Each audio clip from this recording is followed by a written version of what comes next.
Good day! For today, our group will present flood hazard mitigation, particularly for Marikina River. Here's an outline of our presentation, which includes the introduction, stakeholders, existing mitigation strategies, proposed mitigation strategies, conclusion, and calls to action. Now let us take a look at the Marikina River. Other than being the true capital of the Philippines, Marikina City is known to be situated on a low-altitude estuary, making it prone to floods and vulnerable to sea level rise. The majority of the flooding in Marikina Valley's low-lying areas are caused by drainage from the Sierra Madre mountain range slopes to the east. The Marikina River is the city's only waterway flowing between Capitol Hills and the Sierra Madre mountain range across the heart of Marikina Valley. Now to discuss the stakeholders, the Marikina River banks are home to those who cannot afford to purchase land or property in the city's safer areas. Barangays that are usually affected are Nangka, Tumana, Malanday, Santa Elena, and Tanyong, where the Provident Village is found. We now look at existing mitigation strategies to alleviate flooding problems in Marikina City. First is the DPWH-NCR's 152 linear meter river wall, which traverses along the right bank of the Marikina River in Barangay Batasan Hills, Quezon City, and is a vital component of the Pasig Marikina River Channel Improvement Project. Next is the Pasig Marikina River Channel Improvement Project, which covers areas from Middle Marikina River from the downstream of Mangahan floodway to Marikina Bridge in Santo Niño.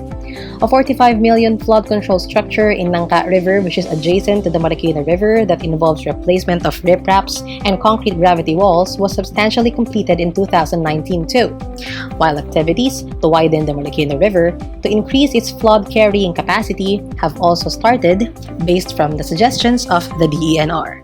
Now for our proposed mitigation strategies. Our proposed mitigation strategies are divided into two, the hard and soft solutions. Now let us differentiate them.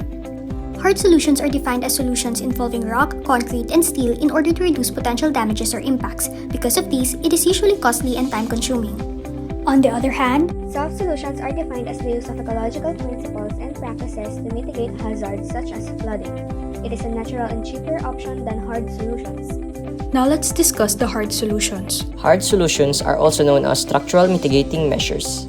These solutions are processes of reducing the severity of the impact of natural hazards through constructing physical barriers. This measure includes channel modifications, levees and dikes, dams, and flood walls in order to control erosion, improve navigation, or to control floods. The best mitigating measure in order to prevent flooding in the areas around Makati River would be to excavate and increase the level of depth of the river. With this, when a heavy rain occurs, the river can hold and store more water compared to before. Other techniques used for flood control can also be combined with this idea, such as rock beams, rock ripraps, and sandbags to maximize the effect. Now for the soft solutions.